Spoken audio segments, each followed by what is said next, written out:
అరవింద కేజ్రీవాల్ కు ఊరట లభించింది. లిక్కర్ కేసులో ఢిల్లీ సీఎం కేజ్రీవాల్ కు బెయిల్ మంజూరు చేసింది కోర్టు. కేజ్రీవాల్ కు జూన్ 1 వరకు మధ్యంతర బెయిల్ మంజూరు చేస్తూ ఆదేశాలు జారీ చేసింది.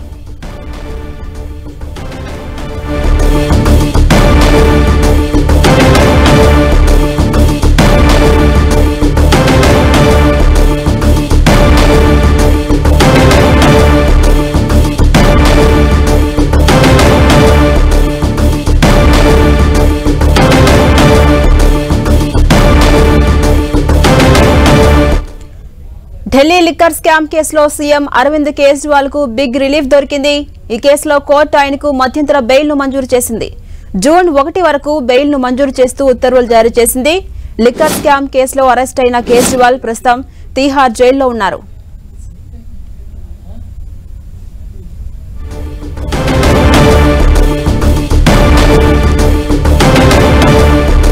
ఇదే అంశంపై మరింత సమాచారం మా ప్రతినిధి ఢిల్లీ నుంచి గోపి అందిస్తారు. గోపి, జూన్ 1 వరకు ఢిల్లీ సీఎం కేజ్రీవాల్ కు ఊరట లభించింది. మధ్యంతర బెయిల్ మంజూరు చేస్తూ కోర్టు ఆదేశాలు జారీ చేసింది. తాజా అప్డేట్స్ ఏంటి గోపి?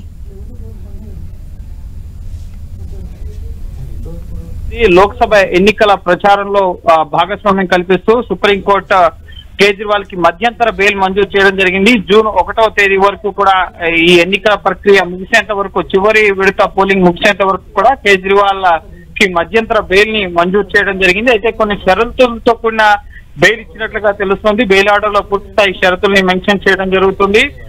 అయితే జూన్ 1 వరకు మాత్రమే, 20 రోజుల వ్యవధి వరకు మాత్రమే కేజ్రీవాల్ బయట ఉండడం జరుగుతుంది. Delhi liquor scam money laundering కేసులో మార్చి 21వ తేదీన కేజ్రీవాల్ అరెస్ట్ అయ్యారు. అప్పటి నుంచి ప్రస్తుతం జ్యుడిషియల్ కస్టడీలో భాగంగా తీహార్ జైల్లో ఉన్నారు. ఈ రోజు కోర్టు తీర్పు కాపీ జైలు అధికారులకి అందిన తర్వాత కేజ్రీవాల్ ని జైలు నుంచి విడుదల చేయడం జరుగుతుంది. ఆమ్ ఆద్మీ పార్టీ శ్రేణులు, ఢిల్లీ అలాగే పంజాబ్ ఆమ్ ఆద్మీ పార్టీ శ్రేణులు హర్షం వ్యక్తం చేస్తున్నాయి. కేజ్రీవాల్ కి మధ్యంతర బెయిల్ రావడం పట్ల ముఖ్యంగా ఎన్నికల ప్రచార ర్యాలీల్లో కేజ్రీవాల్ పాల్గొనే అవకాశం ఉంది. ఢిల్లీలో మే 25వ తేదీన జరిగే 6వ విడత ఎన్నికల్లో భాగంగా ఢిల్లీ లోక్సభకి 7 లోక్సభ స్థానాలకు ఢిల్లీలో ఎలక్షన్స్ జరగబోతున్నాయి. సో ప్రచార కార్యక్రమం, ఢిల్లీకి సిట్టింగ్ ముఖ్యమంత్రిగా ఉన్నారు.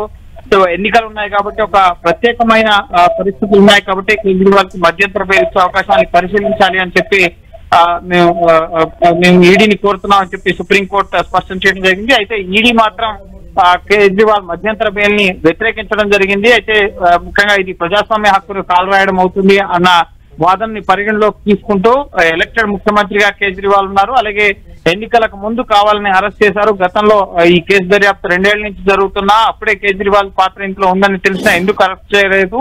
కేవలం లోక్సభ ఎన్నికలకి దూరం చేయడానికే కేజ్రీవాల్ ని అన్యాయంగా చట్టవిరుద్ధంగా ఈ కేసులో అరెస్ట్ చేశారు అని చెప్పి కేజ్రీవాల్ తరపు న్యాయవాది అభిషేక్ మను సింఘ్వి వాదనలు వినిపించడం జరిగింది. సో సుదీర్ఘ వాదనలు జరిగాయి ఈడీ అలాగే కేజ్రీవాల్ తరఫున. సో కేజ్రీవాల్ తరపు వాదనల్ని పరిగణలోకి తీసుకుంటూ లోక్సభ ఎన్నికల ప్రచారంలో పాల్గొనేందుకు గాను ఆయనకి 20 రోజుల పాటు మధ్యంతర బెయిల్ ని అందజేయడం జరిగింది. జస్టిస్ సంజీవ్ ఖన్నా, జస్టిస్ దీపాంకర్ దత్తాలతో కూడిన ధర్మాసనం ఈ ఉత్తర్వులను వెలువరించడం జరిగింది. జూన్ 1 వరకు కూడా కేజ్రీవాల్ ఈ మధ్యంతర బెయిల్ పైన బయట ఎన్నికల ప్రచారంలో పాల్గొంటారు. అయితే ఎన్నికల ప్రచార కార్యక్రమాల్లో భాగంగా ఈ ఢిల్లీ లిక్కర్ స్కామ్ కి సంబంధించి ఆయన ఎటువంటి కామెంట్స్ కూడా చేయకూడదు అని చెప్పి కోర్టు స్పష్టం చేసినట్లుగా తెలుస్తుంది. అయితే ముఖ్యమంత్రిగా ఆయన బాధ్యతలను నిర్వర్తించాలా, ముఖ్యంగా కొన్ని కీలక అంశాలకు సంబంధించి నిర్ణయాలు తీసుకోవాలా వద్దా అన్న అంశానికి సంబంధించి కూడా ఇటు కోర్టు ఉత్తర్వుల్లో క్లియర్ గా మెన్షన్ చేసే అవకాశం కనిపిస్తుంది. ఎందుకంటే ముఖ్యమంత్రిగా ఆయన ఎటువంటి బాధ్యతలను నిర్వర్తించడానికి తగదు అని చెప్పి కూడా గతంలో కోర్టు వ్యాఖ్యలు చేసిన పరిస్థితి ఉంది కాబట్టి సో కొన్ని షరతులతో కూడిన మధ్యంతర బెయిల్ అయితే ఇవ్వడం జరిగింది. జూన్ 2న ఆయన సరెండర్ కావాల్సి ఉంటుంది. అలాగే ఈ స్కామ్ కి సంబంధించి ఎటువంటి మాటలు కూడా ప్రచార కార్యక్రమాల్లో భాగంగా తన అరెస్ట్ కి సంబంధించి కానీ ఈ స్కామ్ కు సంబంధించి కానీ ఆయన మాట్లాడకూడదు. పబ్లిక్ గా ఈ లిక్కర్ స్కామ్ కేసు గురించి ఆయన ప్రచార కార్యక్రమాల్లో మాట్లాడకూడదు. అలాగే జూన్ 2న ఆయన సరెండర్ కావాల్సి ఉంటుంది. అలాగే గోపి, షరతులతో కూడిన బెయిల్ అంటున్నారు కదా, అసలు ప్రధానంగా ఏంటి ఆ షరతులు?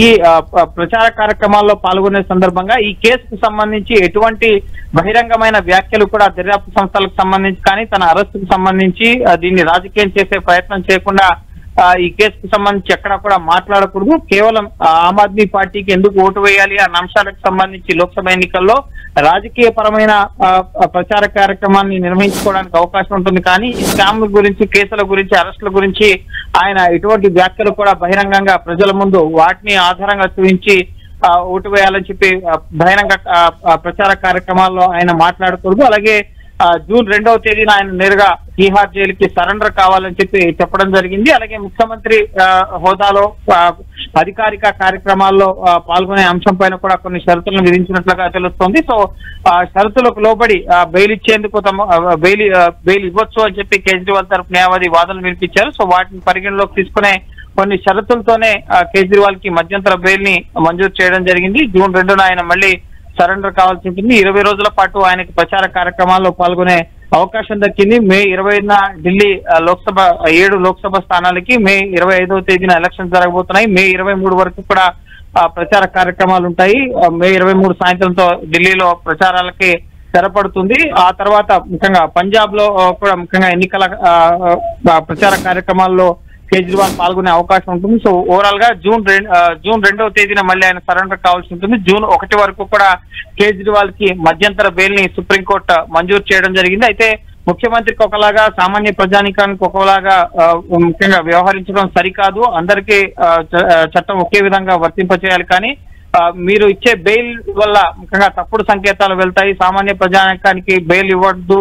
అలాగే కేసులో ఆరోపణలు ఎదుర్కొంటున్నారు కాబట్టి వాళ్ళ కేసులు ప్రభావితం చేస్తారని చెప్పి దర్యాప్తు సంస్థ మొదటి నుంచి కూడా చెప్తుంది. ట్రయల్ కోర్టులో కూడా కేజ్రీవాల్ బెయిల్ వ్యతిరేకించినప్పుడు ట్రయల్ కోర్టు, హైకోర్టులో కూడా కేసు దర్యాప్తు ప్రభావితం అవుతుంది. కేజ్రీవాల్ సాక్షుల్ని, ఆధారాలను ప్రభావితం చేస్తారని వాదనలు వినిపించారు. సుప్రీంకోర్టులో కూడా అదే రకమైన వాదనలు వినిపించారు. కానీ ఇది ఇప్పుడు ఎన్నికల సమయం కాబట్టి దీన్ని ఒక ప్రత్యేక పరిస్థితిగా చూడాలని చెప్పి కోర్టు చెప్పడం జరిగింది. ఒక సిట్టింగ్ ముఖ్యమంత్రిగా ఉన్నారు, ఎలక్టెడ్ సీఎం గా ఆయన ఉన్నారు కాబట్టి సో ఎన్నికల షెడ్యూల్ విడుదల చేసిన రోజే కేజ్రీవాల్ కి చివరిగా నోటీస్ ఇచ్చి ఆ తర్వాత అరెస్ట్ చేయడం అనేది కేవలం ఎన్నికల దృష్టిలో పెట్టుకునే అరెస్ట్ చేశారు అని చెప్పి కేజ్రీవాల్ తరపు న్యాయవాది వాదనలు వినిపించడం జరిగింది. సో ఈ వాదనలన్నీ పరిగణలోకి తీసుకున్న సుప్రీంకోర్టు ఎందుకు మధ్యంతర బెయిల్ ఇవ్వకూడదు కేజ్రీవాల్ కి ఎన్నికల ప్రచారంలో పాల్గొనేందుకు, ఆయన ముఖ్యమంత్రిగా ఉన్నారు కాబట్టి ఆయనకి అవకాశం కల్పించాలని చెప్పి 20 రోజుల పాటు మధ్యంతర బెయిల్ అయితే మంజూరు చేయడం జరిగింది. అయితే ఇది ద్విసభ్య ధర్మాసనం ఈ తీర్పును వెలువరించడం జరిగింది. ఈ తీర్పు పైన ముఖ్యంగా దర్యాప్తు సంస్థ ఇటు సిజేఐ బెంచ్ ముందు వాళ్ళకు మెన్షన్ చేసే అవకాశం ఉంటుంది.